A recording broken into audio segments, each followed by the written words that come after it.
여러분은 안고 없는 찐빵을 먹어 보셨습니까? 저는 지난 월요일 이제 교회의 명으로 설교 세미나를 참석하기 위해서 이 가평의 필그림 하우스를 갔습니다. 가는 도중이 이제 점심 시간이 되었습니다. 이제 시간에 여유가 없어서 차를 잠깐 이제 길가에 주차를 하고 급하게 찐빵을 샀습니다. 차를 이제 몰고 가다가 찐빵을 한 입 물었어요. 그리고 그 순간 깜짝 놀랐습니다. 찐빵에 안고가 없는 거예요. 안고 없는 찐빵을 먹는 내내 어떤 생각이 들었겠습니까? 쏘갔다. 내가 쏘갔다. 왜 그런 생각을 하게 됐을까요?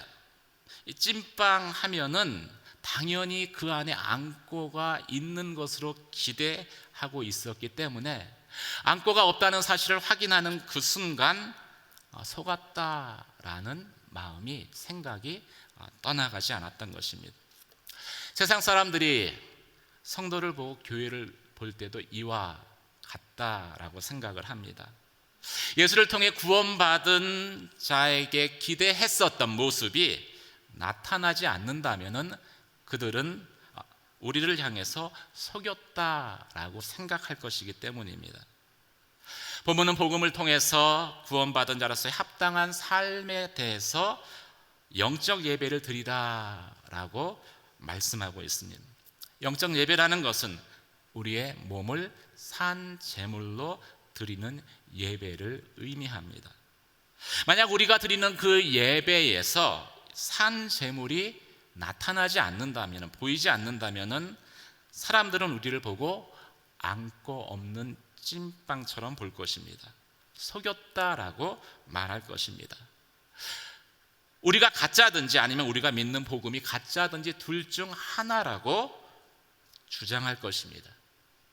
그리고 우리가 무엇을 말해도 믿을 수 없다, 믿지 않겠다라고 말할 것입니다. 오늘날 천만의 기독교 인구를 말하는 이 나라 가운데 이 기독교인의 영향력이 왜 계속해서 감소되고 있습니까? 그것은 우리가 드리는 예배가 살아있는 하나님 앞에서 드려지는 예배처럼 느껴지지 않기 때문입니다.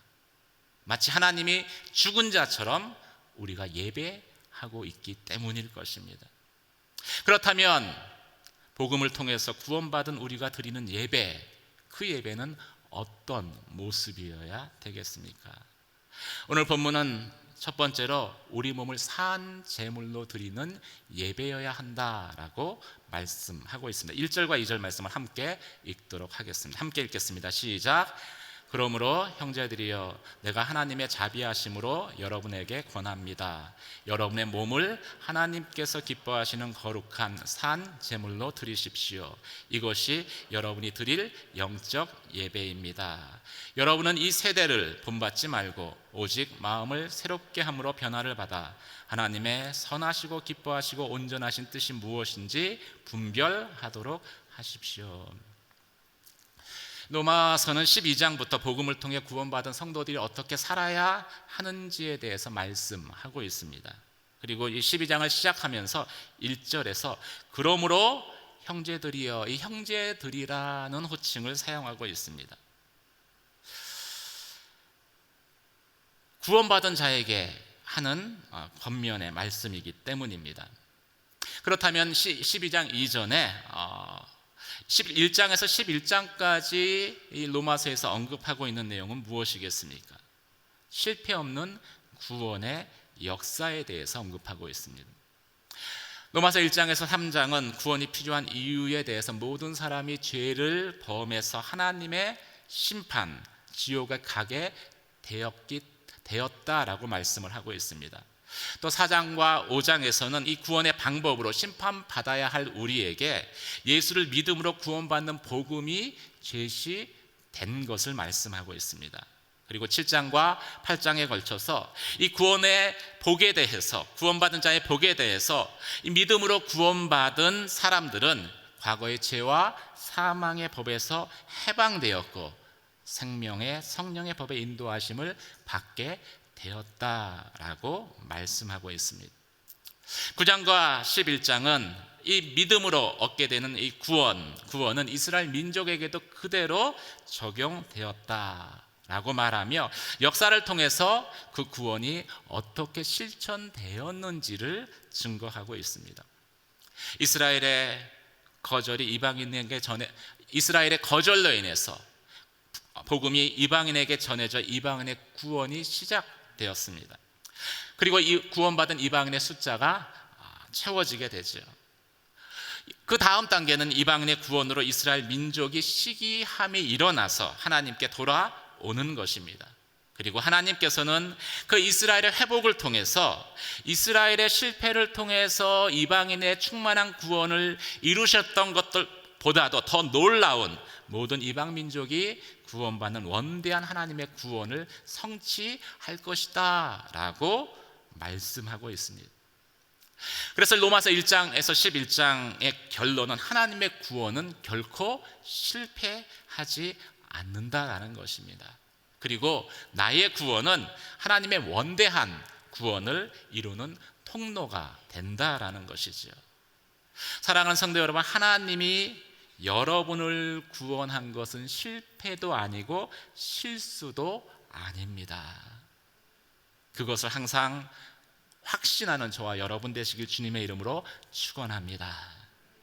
그러면 이렇게 완벽한 복음으로 구원받은 우리에게 일어난 변화가 무엇이겠습니까? 그것은 바로 영적 예배를 드리는 것이다 말씀하고 있습니다.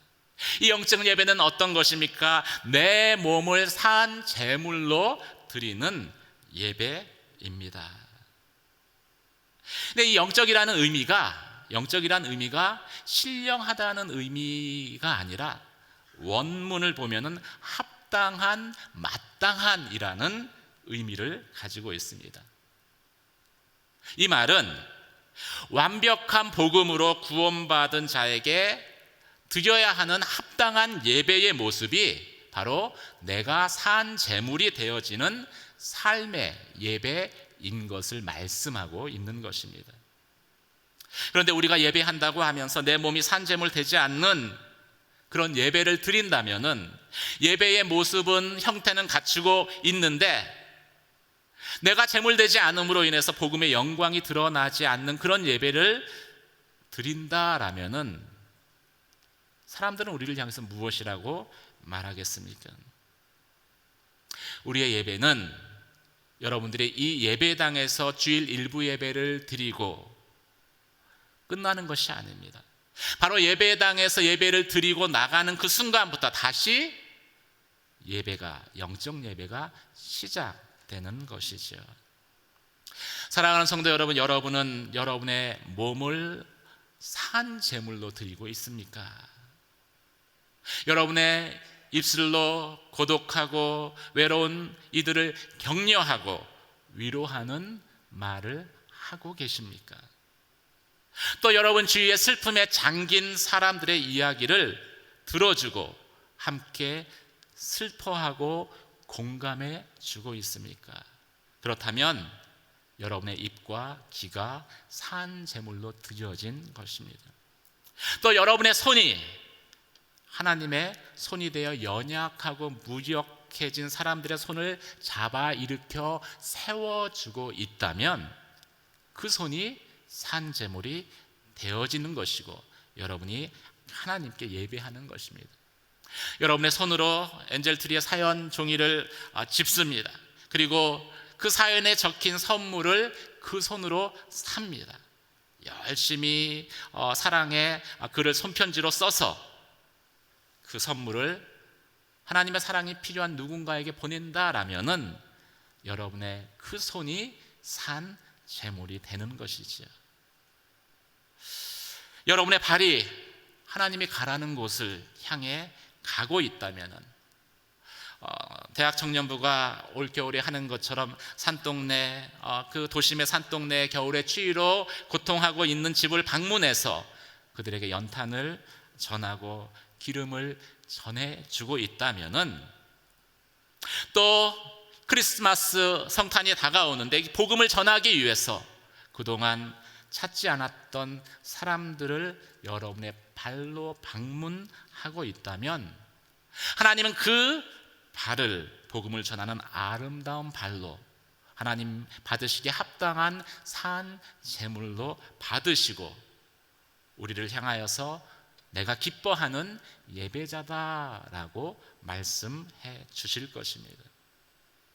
물론 이렇게 우리가 우리의 몸으로 산 제물 되는 것은 내 의지와 내 결단만으로는 할 수 있는 것은 아닙니다. 전적인 하나님의 도우심이 있어야 하죠. 구약의 이스라엘 백성들이 왜 실패했겠습니까? 그것을 자신들의 힘으로만 하려고 했기 때문에 실패한 것입니다. 또 심판에 대한 두려움 때문에, 사랑으로 한 것이 아니라 심판에 대한 두려움 때문에 하려다가 또 실패한 것입니다. 그래서 하나님은 우리 몸을 거룩한 산 제물로 드리기 전에 먼저 하나님의 자비하심 가운데 우리에게 은혜를 부어주시는 것이죠. 우리가 일주일에 한 번 이 자리에 모여서 예배를 하는 그 이유를 찾는다면은 그 은혜로 내 마음을 충만하게 채우기 위한 것입니다. 하나님이 우리에게 주시는 그 은혜는 어떤 은혜입니까? 우리의 마음이 변하는 은혜입니다. 마음이 변하는 은혜. 여러분, 세상에서 가장 먼 거리가 머리에서 마음까지의 거리라고 합니다. 마음이 변하는 것은 내 힘으로, 내 의지로는 되지 않는 거예요. 그런데 하나님께서 자비하신 가운데 우리의 마음을 바꾸어 주십니다. 그러면 그 다음 순간에 우리의 몸이 쫓아가요. 우리의 몸은 우리의 마음이 원하는 대로 향해 가기 때문인 것입니다. 이렇게 마음이 변해서 새롭게 되면은 그 다음 단계에 어떤 일들이 일어나겠습니까? 우리가 일상의 삶 가운데에서 하나님의 뜻을 구하게 됩니다. 우리가 살아가는 이 세상은 죄로 넘쳐나는 세상이기 때문에 구원받은 합당한 예배자로 살기 위해서는, 우리가 산 제물이 되기 위해서는 세상과 구분되어야 하기 때문인 것입니다. 사랑하는 성도 여러분, 복음을 전해도 믿지 않는 것은 사람들이 속는다라고, 나를 속이는 것이다 라고 생각하고 있기 때문입니다. 여러분들이 여러분의 몸을, 여러분의 입술을, 여러분의 손을, 여러분의 발을 하나님 앞에 산 제물로 드리게 될 때, 하나님은 우리의 예배를 회복시키실 것이고, 이 예배를 통해서 하나님의 영광, 복음의 영광을 나타나게 하실 것입니다. 그리고 그 영광 가운데 우리가 전하는 복음을 통해서 놀라운 구원의 역사를 일으키실 것입니다. 사랑하는 성도 여러분, 여러분의 몸을 거룩한 산 제물로 드리는 저와 여러분이 되시길 주님의 이름으로 축원합니다. 그것이 우리가 드리는 영적 예배입니다. 구원받은 우리가 드리는 영적 예배 두 번째는 나의 몸을 몸된 교회의 지체로 드리는 것이다 라고 말씀하고 있습니다. 3절부터 8절까지 말씀을 함께 읽도록 하겠습니다. 함께 읽겠습니다. 시작. 나는 내게 주신 은혜를 힘입어 여러분 각 사람에게 말합니다. 여러분은 마땅히 생각할 그 이상의 생각을 품지 말고 오직 하나님께서 각 사람에게 나눠주신 믿음의 분량대로 분수에 맞게 생각하십시오. 우리가 한 몸에 많은 지체를 가졌으나 모든 지체가 같은 기능을 하는 것은 아닙니다. 이와 같이 우리 많은 사람들도 그리스도 안에서 한 몸을 이루었고 각 사람은 서로 지체가 됐습니다. 우리는 우리에게 주신 은혜를 따라 서로 다른 은사를 갖고 있습니다. 만일 예언이면 믿음의 분량대로, 섬기는 일이면 섬기는 일로, 가르치는 사람이면 가르치는 일로, 권면하는 사람은 권면하는 일로, 구제하는 사람은 순수한 마음으로, 지도하는 사람은 부지런함으로, 긍휼을 베푸는 사람은 기쁜 마음으로 해야 합니다.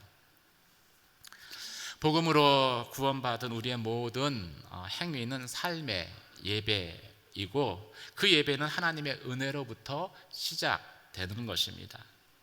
그 예배에는 십자가를 지심으로 하나님을 섬기고 이웃을 섬기셨던 예수님의 삶의 모범이 있습니다.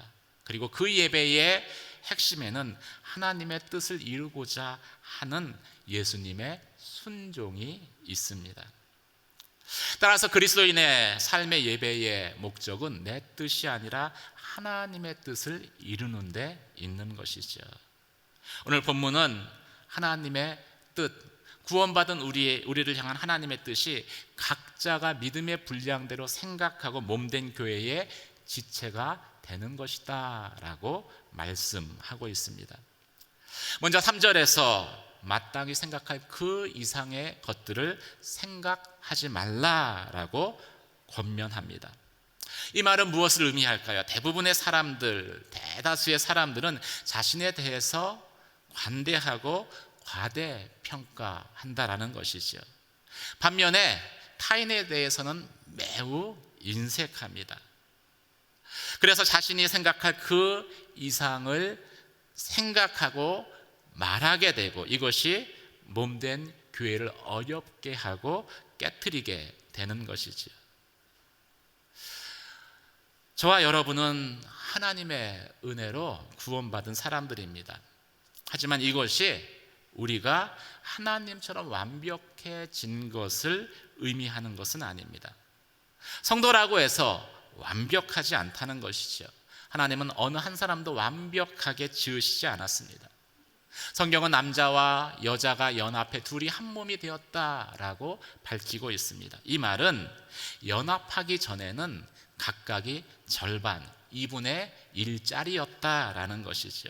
부족하고 연약한 존재로 창조되었다라는 것입니다. 우리가 이 사실을 잊지 않을 때 우리는 나 개인의 이기심을 뛰어넘어서 교회라는 공동체를 이룰 수 있고, 그 교회를 통해서 복음의 영광, 하나님의 영광을 나타낼 수 있는 것입니다. 우리는 그래서 항상 구원받은 자로서 지체됨, 전체의 한 부분이 되었다는 사실을 기억해야 합니다. 지체가 되었다는 것은 무엇입니까? 온전한 몸이 아니라 몸을 이루는 부분이라는 의미입니다. 구원받은 우리를 향한 하나님의 뜻, 목적은 다양한 은사를 가진 사람들이, 성도들이 함께 모여서 그리스도의 온전한 몸인 교회 공동체를 이루는 데 있습니다. 개인으로 보면 각 사람이 부족하지만 이 연합을 통해서, 하나됨을 통해서 그 부족한 개인이 모여서 복음이신, 완전한 복음이신 그리스도를 드러내게 하는 것이 우리를 향한 하나님의 뜻이라는 것이죠. 그럼 교회에서 지체가 되었다는 말이 무엇을 의미하겠습니까? 이것은 서로에게 필요로 하는 존재가 되었다는 의미입니다. 그럼에도 여전히 현실에서는 교회에 혼자서 살아갈 수 있다라고 생각하는 사람들이 종종 있습니다. 다른 사람은 없어도 된다고 생각하는 사람이죠. 이런 사람은 내 이웃 주변의 존재를 소중하게 생각하지 않을 것입니다. 더 나아가 그들을 섬기지도 않을 것입니다. 이런 사람을 나뿐인 사람이라고 칭합니다. 근데 나뿐이다는 것은 나쁜 사람이라는 거예요. 나뿐인 사람, 나쁜 사람. 나쁜 사람입니다. 교만한 사람입니다. 이런 교만한 사람이 항상 추구하는 것이 있습니다. 획일적인 겁니다. 마치 손이 발더러 왜 너는 손이 아니냐라고 손이 되라고 강요하는 것처럼, 이런 사람은 모든 사람이 자기처럼 생각하고 행동해야 된다라고 주장합니다. 그리고 교회에서 그것을 관철시키려고 합니다. 나와 다른 것을 인정하지 않는 것이죠. 그런데 하나님은 같게 우리를 짓지 않으셨어요. 각기 다른 은사와 직분을 그리고 기질을 저희 가운데 주셨습니다. 하나님의 영광, 복음의 영광은 다양한 개성과 은사, 다양한 기질을 가진 서로 다른 사람들이 모여서 그 다름을 극복하고 한 몸이신 그리스도를 나타낼 때 분명하게 이 땅 가운데 증거되는 것입니다. 그러면 이런 질문을 하나님께 할 수 있습니다. 왜 하나님은 다른 사람들로 한 몸을 이루라고 하시는 겁니까? 부부간에도 서로 다른데 하나 되는 게 쉽지 않은데, 부부도 아닌데 일주일에 한 번 모이는데 교회의 다른 성도들과 왜 한 몸을 이루라고 말씀하시는 겁니까? 여기에는 놀라운 비밀이 있습니다. 서로의 다름을 극복하고 하나를 이루는 과정에서 우리 각 사람도 성숙해지고 성장하기 때문인 것입니다. 그리고 교인들이 성장하게 되면은 교회는 당연히 건강하게 되기 때문인 것이죠. 제가 지난번에도 말씀드렸듯이 영적 성숙이라는 것은 그런 의미에서 볼 때 예수님 때문에 내가 품을 수 있는 품이 커지는 것이고 넓혀지는 것입니다. 예루살렘 사람에서 온 유다의 사람으로, 사마리아 사람에서 땅끝의 모든 사람들을 품을 수 있는 그 품을 갖는 것이 우리가 영적으로 성장하는 것이죠. 그래서 우리는 나와 다른 사람과 불편하죠. 다른 사람과 함께 있는 것. 근데 함께 순모임을 해야 돼요. 또 나와 다른 사람과 함께 교회 봉사도 해야 되는 것입니다.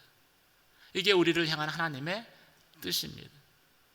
나와 다른 사람과 한 몸을 이루는 지체가 되는 것이 우리를 향한 하나님의 뜻인 것이지요. 지체가 되는 것 중요합니다.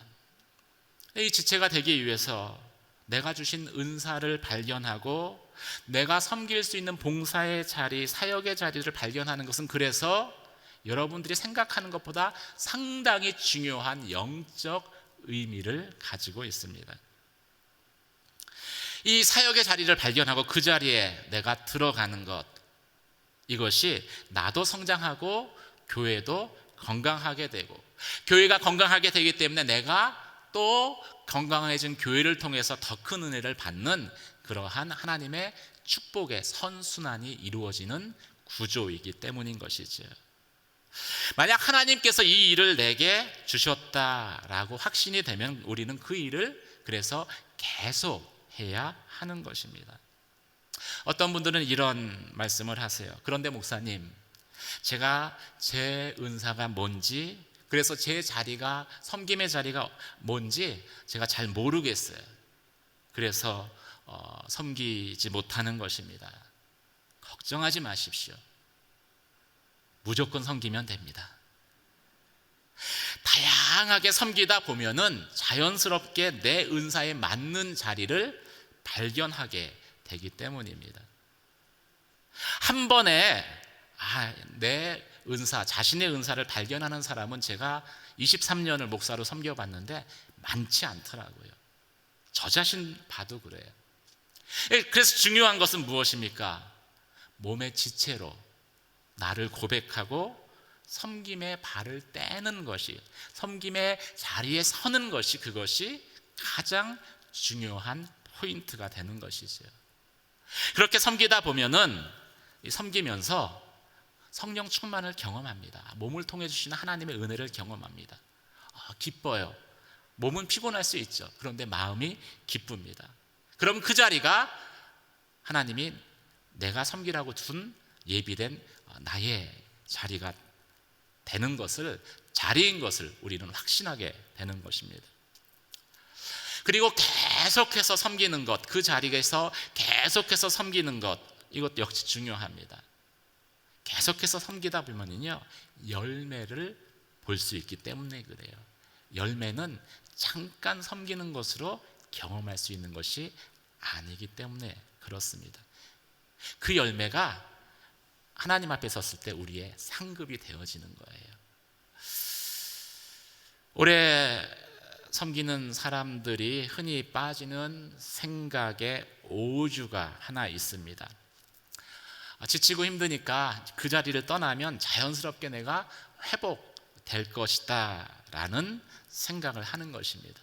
그런데 그게 아니었구나 라는 것을 발견하는데 그리 오래 걸리지 않더라고요.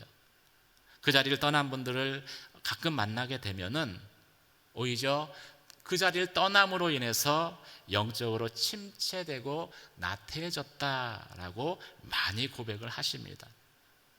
떠났으니까 편할 것 같은데 오히려 불편하다. 여유로울 것 같은데 오히려 더 바빠졌습니다 라고 말씀하시는 것들을 종종 듣게 됩니다. 왜 이런 일들이 생겨나는 것일까요? 하나님이 우리를 구원하실 때 나 개인을 구원하신 것이기도 하지만 나를 몸의 지체로 구원하신 것이기 때문입니다. 나를 통해서 한 몸을 이루라고 말씀하셨기 때문인 것이죠. 지체는 붙어 있어야 돼요. 몸에 붙어 있어야 돼요. 그래야지 힘이 납니다. 그래야지 자존감이 생깁니다. 그래야지 기쁨이 생겨나는 것입니다. 물론 지나치게 자신의 의욕으로 많이 섬기는 것은 경계해야 하지만 그래서 구원받은 자는 가능하면 반드시 섬김의 자리를 찾아야 하는 것이죠. 만약 여러분들이 평생 섬김의 자리를 발견했다면 제가 단언하건대 당신은 진짜 복받은 사람입니다. 한번 옆에 분들에게 이렇게 미리 선포하시죠. 당신은 진짜 복받은 사람입니다.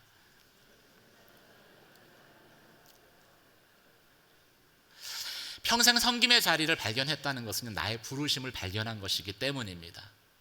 그리고 그 자리에 있다는 것은 부르심대로 살아가는 것이기 때문입니다. 하나님은 부르심대로 살아가는 사람의 모든 삶에서 합력해서 선을 이루시겠다라고 약속하고 있기 때문입니다.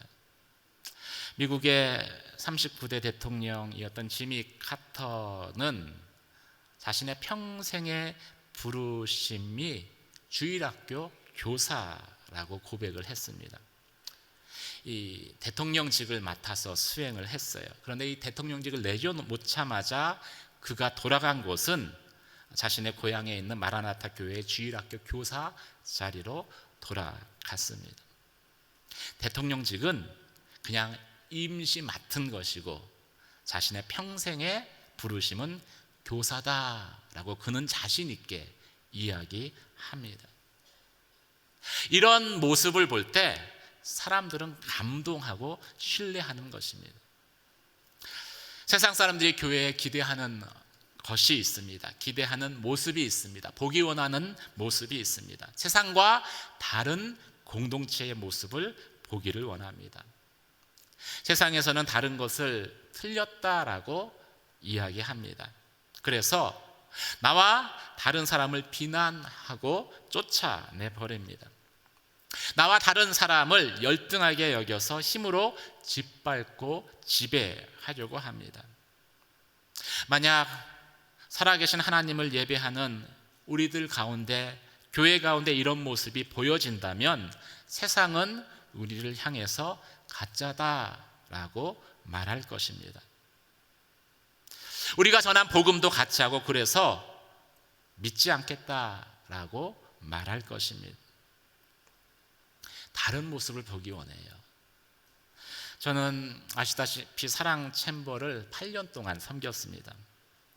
섬기면서 이 사랑 챔버가 연주를 시작하면 이제 발달 장애인으로 이루어진 이제 그 사랑 챔버잖아요. 믿지 않는 사람들 앞에서 뭐 예술의 전당에서 연주를 하면은 저는 사람들의 시선이 시시각각으로 변하는 것을 종종 목격했습니다. 처음에는 이 챔버가 나오면은 호기심으로 바라봅니다. 그런데 연주가 한두 곡 진행되면서 호기심이 놀람으로 변합니다. 그리고 놀람이 경의와 하나님에 대한 찬양으로 변하는 것을 저는 여러 번 목격했습니다. 어떻게 발달 장애인이 정상인도 힘든 이런 오케스트라 연주를 할 수 있습니까?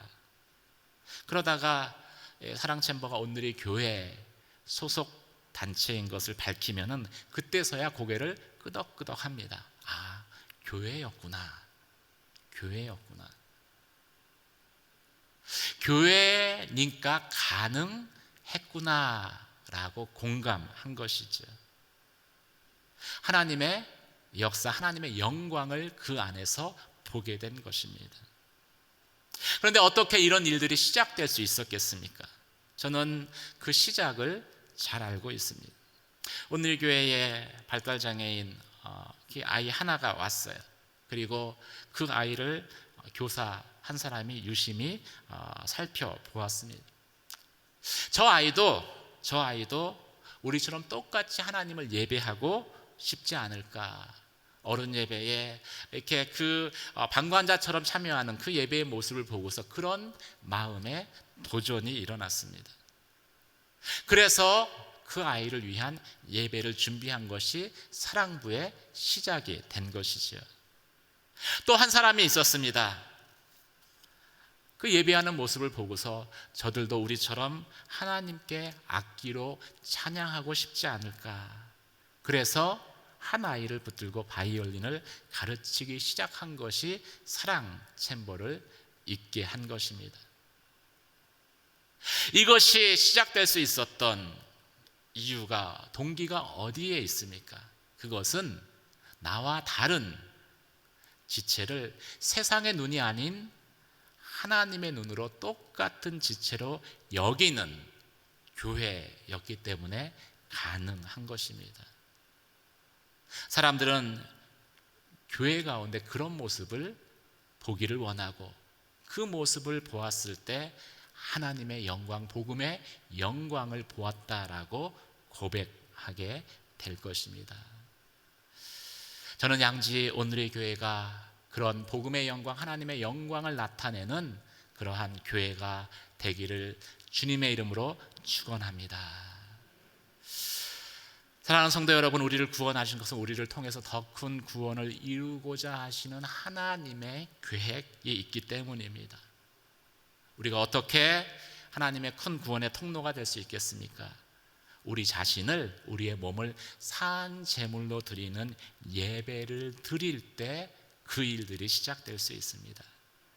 또 개인으로는 하나님 앞에 산 제물이 되어지지만 공동체로는 한 몸의 지체가 되어서 한 몸을 이루어서 세상의 공동체와 다른 복음의 영광, 하나님의 영광을 나타낼 때 여러분들이 섬김의 자리로 들어가서 각 지체됨을 이룰 때 그것을 통해서 하나님이 그 일들을 이루실 것입니다.